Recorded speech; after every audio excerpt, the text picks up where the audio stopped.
it's Michelle with Got a Lot of Dance, and I am here with Reno's own Tim Renner, who has been teaching for 15 years in the community and teaching a lot of people. A lot of people started with Tim, including myself.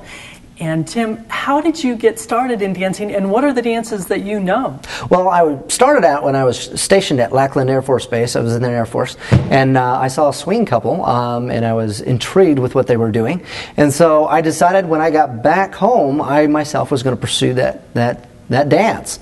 And as far as the dances that I do, you know, I started out in ballroom and then learned a few ballroom dances, and then I got interested into country and then competed on the country circuit for a while, and then found myself in swing. So I competed the swing circuit as well. So country kind of overlaps with swing. Did you learn swing in country, or you were just doing country dances? At that time, I was just doing country dances. At first, when I started in ballroom, I was just focusing on ballroom, and then I wanted to learn a different style or different styles of dance, and then I thought country was intriguing. Not only that, but I really enjoy the music. So then I got into country, and I stuck myself in country for a while. After doing that, then I got interested in swing. I saw a lot of people doing some swing stuff, and I like the music as well, and so then I competed in the circuit in swing. So now I just do the ride well. Right, that's the whole circuit. Yeah. Now I know you also were one of the founding members of the Biggest Little Swing Dance Club. Right. And tell me how that got started. Well, you know, we would go out of town a lot. We'd go to Sacramento, San Jose, LA, and we saw all these incredible dancers and learn all this new material. And we thought that it would be nice to come back and to the Reno area and teach what we have learned. And then what we thought the best way of doing that was to form a club called this Biggest Little Swing Dance Club, which I did with Will, Grace, and Joanne. And we did that, I believe it was about 10 to 12 years ago, something like that. And it's still very much a success today, and we're very proud of that. Yeah, yeah. Mm-hmm. So, and then how did you become a teacher? How does one become a teacher? Well, you know, I had competed and danced for about 8 years, and then decided the best way to further learn was to teach, because I honestly think that my students teach me more than I teach them a lot of times. Teaching has made me, I believe, the dancer that I am today, and I credit a lot of my styling, a lot of my proficiency through my students, because they make me realize exactly what needs to be done, and when you teach, you really break things down, which therefore makes you become a better dancer.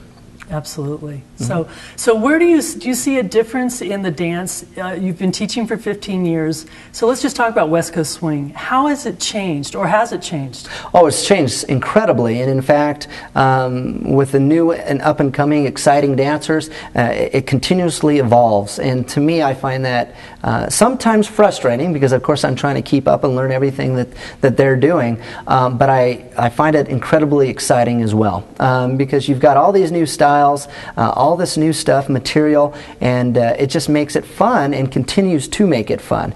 I remember teaching West Coast swing 10 years ago, and we were teaching a walk, walk, run, run, run style, and we really didn't even think about that side, cross, side. Elasticity, when you talk about elasticity, back then, I didn't really hear too much of elasticity or about elasticity. So the dance has evolved, and again, just making it better and better and better. Absolutely. That's very, very important. Oh, yes. So what would you say to someone who's considering learning how to dance West Coast swing? What are the things that they should think about as they approach the learning process? Well, the number one thing I would have to say is don't give up.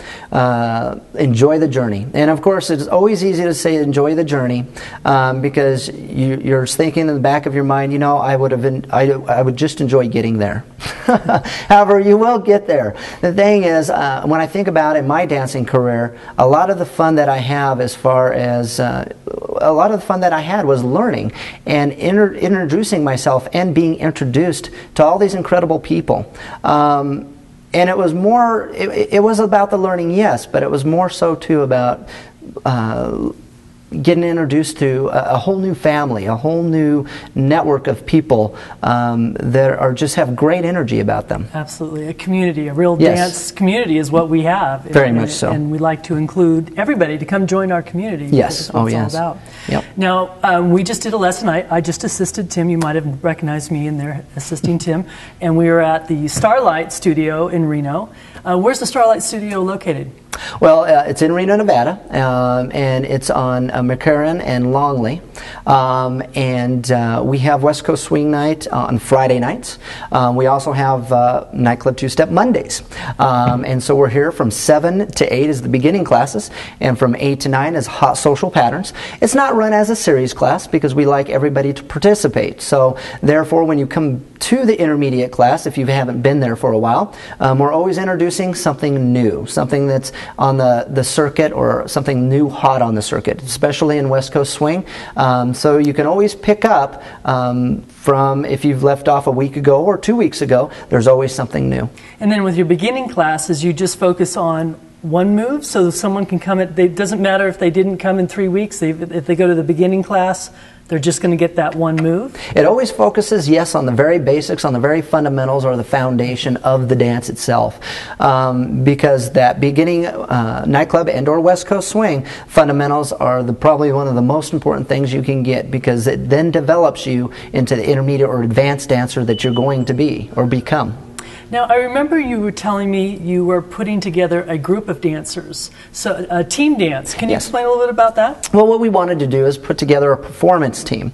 The performance team is a group of individuals that, again, we want to stress fun. It's a team that just has fun. Sure. And what we're doing here is we're doing local events now. And who's to say that, you know, someday maybe we will do something bigger and better. But at this time, it's for folks that are thinking about competing, not quite sure if they want to compete. Maybe their self-confidence isn't quite what it needs to be. Sure. So this is to break into what is performance about, what is a performance team, and talk about a little bit of showmanship. Instead of just doing patterns, what is showmanship and how do you get those folks interested? Great. So you teach private lessons Yes. as well. Uh-huh. And how can someone reach you? You know, I have a website. It's www.danceworldreno.com.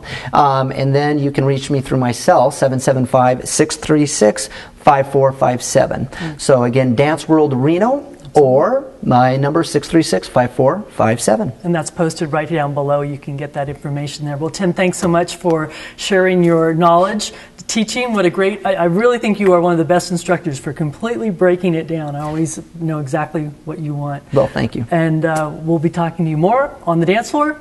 From Reno, it's Michelle and Tim. Thank you very much.